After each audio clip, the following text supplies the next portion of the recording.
தமிழகத்தில் நடைபெற்றுக் கொண்டிருக்கிற நல்லாட்சியில் நமது முதலமைச்சர் மாண்புமிகு அண்ணன் தளபதியார் அவர்கள் கொண்டு வந்த திட்டங்கள் எல்லாம் உங்களுக்கு தெரியும். கடந்த 4 ஆண்டு காலமாக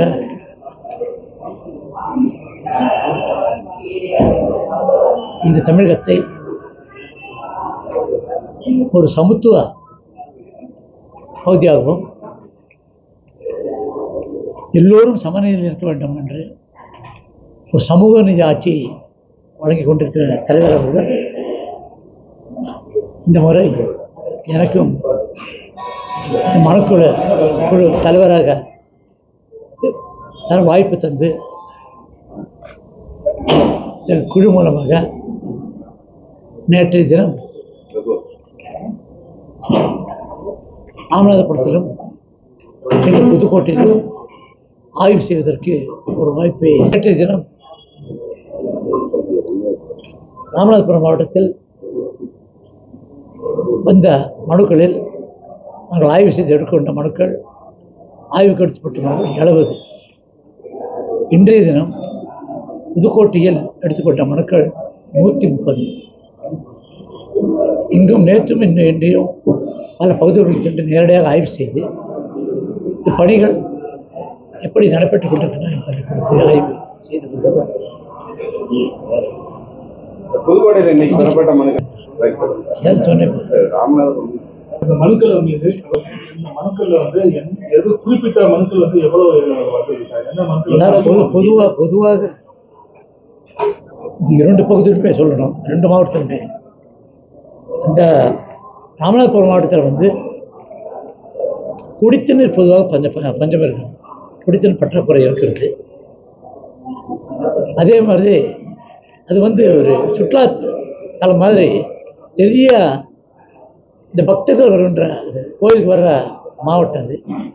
அதனால் என்ன சாதாரண மக்கள் வாழ்வது கூட சேர்ந்து குடித்த நீரும் அதே மாதிரி கால்வாய் வசதிகளும் அதிகமாக செய்து தர வேண்டும். அதே மாதிரி இங்கேயும் அப்படிதான் இருக்குது. குடித்த நீர் வசதி தான் செய்து தரணும்.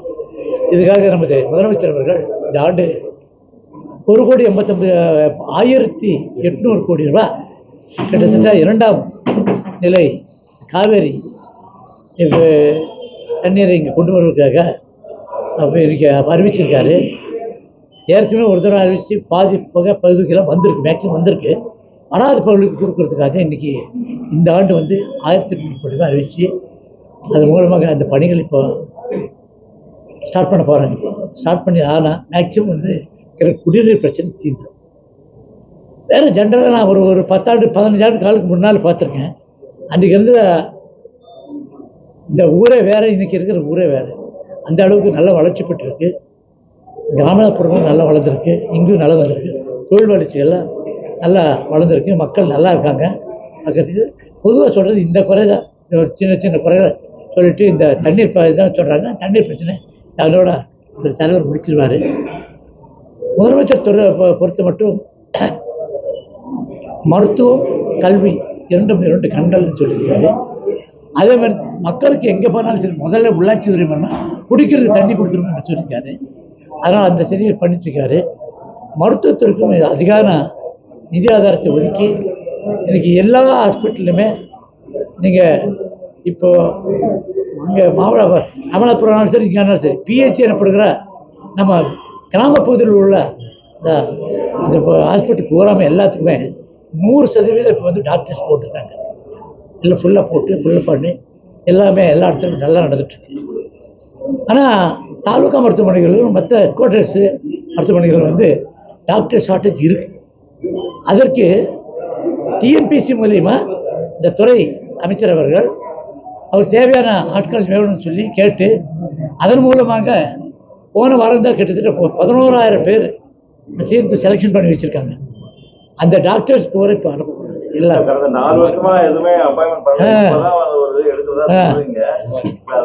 பண்ணிட்டு போகிறோம். இதுக்கு இவ்வளோ ஷார்ட்டேஜ் ஆகிறது காரணம் அப்படி கிடையாது. 10 ஆண்டு காலத்தில் பழைய ஆட்சி இருக்கும்போது இந்த மாதிரி எந்த அப்பாயின்மெண்ட்டும் பண்ணலை. அதனால தான் இவ்வளோ ஷார்ட்டேஜ் வருது. எனக்கு இவ்வளோ செஞ்சுமே இந்த 4 வருஷம் முதல்ல எவ்வளோ வேணும்னு பார்க்கணும். நிதி ஆதாரத்தை திறப்பு, சில பேருக்கு வந்து சம்பளம் பண்ணணும். அதுக்கு தான் தலைவர் வந்து அதெல்லாம் ஒவ்வொன்றா செஞ்சுட்டு வந்தார். பள்ளிக்கூடத்துக்கு முதல்ல இம்பார்ட்டன்ஸ் கொடுத்தாரு, எல்லாத்தையும் படிக்க வச்சார். நான் முதல்வர் திட்டத்தை கொண்டு வந்தார்.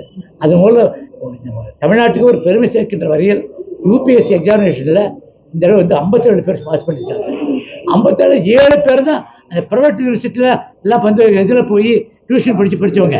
இப்போ 50 பேர் வந்து நார்மல் திட்டத்துக்குள்ள அரசாங்கம் கொடுத்த ட்ரைனிங்கில் பாஸ் பண்ணியிருக்காங்க யூபிஎஸ்சி. இது வந்து வரலாறுலேயே கிடையாது, தமிழ்நாட்டு வரலாறுலேயே கிடையாது, எந்த இதுலேயும் கிடையாது. அந்த அளவுக்கு சிறப்பாக இருக்குது. இனிமேல் வந்து தமிழ்நாட்டில் வந்து IAS IPS அதிகாரிகள் ஜாஸ்தியாக நீங்க சொல்ற குடிநீர் பிரச்சனை, மருத்துவ பிரச்சனை எல்லாமே சட்டமன்றத்தில் பேசுறாங்க, அந்த திட்டத்தை வாங்கிட்டு வருவாங்க. இது குறிப்பா பொதுமக்கள் என்ன மனு கொடுக்குறாங்க? இப்ப ஒவ்வொரு திங்கட்கிழமையும் மனு நீங்க வச்சுட்டு ஒரு 500 மனுக்கு மேல மாவட்ட ஆட்சித்தலைவர் அலுவலகத்தில் கொடுக்குறாங்க. அந்த மனுக்கள் மீதெல்லாம் நடவடிக்கை எடுக்கிறாங்களா இல்லையா? இல்ல உங்களில் முதலமைச்சர் ஒவ்வொரு மாசமும் ஒரு தீர்வு காட்டுறாங்க. அதுவும் வந்து நிறைவேற்ற முடியாம மறுபடியும் உங்கள்கிட்ட வந்து மனு கொடுக்குறாங்கன்னா அதை நம்ம எப்படி மக்களின் தேவைகள் வந்து எப்படி வந்து இந்த நாட்டில் வந்து நம்ம மூக்கு இருக்கிற வரை சளி இருக்குன்னு சொல்லுவாங்க பெரியவங்க. அந்த மாதிரி இந்த உலகம் இருக்கிற வரையும் கண்டிப்பாக பிரச்சனைகள் இருந்துட்டு தான் இருக்கும், தேவைகள் அதிகப்பட்டிருக்கும். ஏன்னா அவனுடைய இது வந்து வளர்ச்சி ஆக நம்முடைய வாழ்வாதார வளர்ச்சிகள் வளர தேவைகள் அதிகமாகுது. அதுக்கு தகுந்த மாதிரி அந்த காலத்துக்கு தகுந்த மாதிரி பென்ஷன் கொடுத்துட்டு இருப்பாங்க. அது அரசாங்கம் நிறைவேற்றி கொடுத்துட்டு தான் இருக்கும். அது மாதிரி பண்ணிட்டு பல மனுக்கள் வந்து உங்கள்கிட்ட வந்து கொடுக்கும்போது மாவட்ட நிர்வாகத்தில் அவங்க நடவடிக்கை எடுக்கல. அதுக்கப்புறம் இப்போ உங்கள்கிட்ட கொடுக்குறோம் சொல்லி 2-3 மனுக்கள் வந்து வந்தால் நாங்கள் கேள்விப்பட்டோம். அதை வந்து மாவட்ட நிர்வாகம் வந்து நடவடிக்கை எடுத்து அது அந்த மாதிரி மனுக்களை இன்றைக்கும் நம்மளால ஒன்றும் பண்ண முடியல. ஏன்னா சில இதில் என்ன சட்ட நீதிமன்றங்கள் இருக்கு.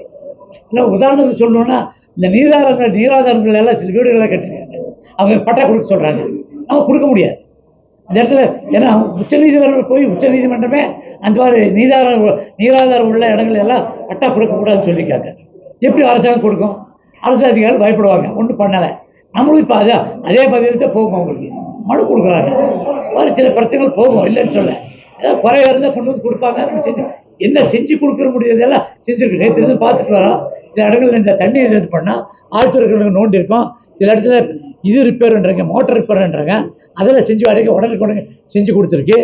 சில பிரச்சனைகள் இந்த பட்டா வேணுன்றாங்க, அது சீக்கிரமாக செஞ்சு கொடுக்குறதுக்கு எல்லாம் ஏற்பாடு பண்ணியிருக்கு. ஏற்கனவே தலைவர்கள் வந்த பின்னால் தான் அது ஆயிரக்கணக்கான பத்தாக்கள் கொடுத்துருக்கும் நிறைய ஒவ்வொரு மாவட்டத்திலுமே. உதாரணத்துக்கு எங்கள் மாவட்டமே நீலகிரி மாவட்டத்தில் இதுவரை பட்டாவை கொடுக்கல. பட்டாவுக்கு தடை இருக்கிற மாவட்டம். அங்கே இதில் 1000 மக்களுக்கு வந்து கிட்டத்தட்ட போகிறோம் 15 நாளுக்கு முன்னால் தலைவர் அங்கே வந்தார். இல்லை ஊட்டிக்கு வரும்போது 1200 பட்டா கொடுத்துருக்கு ஃபர்ஸ்ட் டைம். அவ்வளோ செய்து கொடுத்துருக்காரு. அதிகாரிகள பொதுமக்கள் வந்து பல்வேறு பிரச்சனைகளுக்கு மனு கொடுக்குறாங்க. மனு யாருமே அதிகாரிகள் எடுத்து பார்க்கறதும் கிடையாது, அதுக்கு சரியா ரிப்ளையும் கிடையாது. இந்த 4 ஆண்டு காலத்துல நீங்க சாதனை புரிஞ்சுட்டு மக்கள் சந்திக்க போறீங்க. இந்த அதிகாரிகள் எந்த வேலையும் செய்யாம குறைபாடு இருக்கு, மக்கள் குற்றம் சொல்றாங்க, உங்கள்கிட்டயும் சொல்றாங்க. நீங்க தண்ணி பற்றியே பட்டா பற்றி மட்டும் தான் சொல்றீங்க, மற்ற பற்றி எதுவுமே இல்லையா? மற்ற சொல்லுங்க, குறிப்பிட்டு சொல்லுங்க.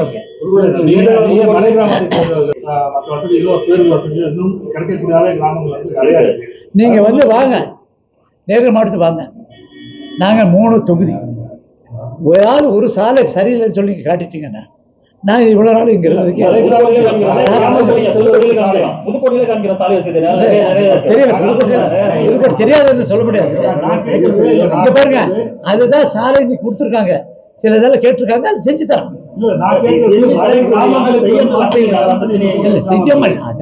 செய்ய மாட்டேங்கன்னு சொன்ன வந்து கேளுங்க, எங்க ஊருக்கு வந்து பாருங்க ஏதாவது இருக்கான்னு. நான் கேட்கறது கிராமங்களுக்கு இன்னும் சாலை வசதி இல்ல, மின்சார வசதி இல்ல, ரோடு வசதி இல்லைங்கிறவங்க இல்ல. இத்தனை வருஷம் வந்து பல கிராமங்கள்ல இப்போ எஸ்டி இருக்கிற இடம்லாம் ஃபாரஸ்ட் மேக்ஸிமம் ஃபாரஸ்ட்குள்ள இருக்காங்க. அந்த ஃபாரஸ்ட்டை வந்து அனுமதி தர மாட்டேங்கிறாங்க. ஃபாரஸ்ட் அனுமதி கொடுத்தா தான் பண்ண முடியும். அதை கூட இந்த தடவை வந்து தனிப்பட்ட முறையில் சிஎம் சொல்லி அதுக்கு முறைப்படி வந்து அப்ளிகேஷன் கொடுத்து சென்ட்ரல்ல இருந்து பெர்மிஷன் வாங்கி பல ரோடெல்லாம் இப்போ சாலை வசதியெல்லாம் செஞ்சு கொடுத்துருக்காங்க. அவங்களே கேட்ட சொல்லுவாங்க.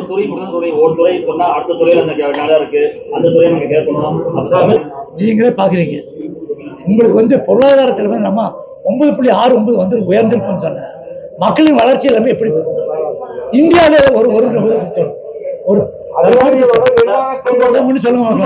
காவிரி குண்டார் திட்டத்தை வந்து ரொம்ப நாள் கிடப்புல இருக்கு.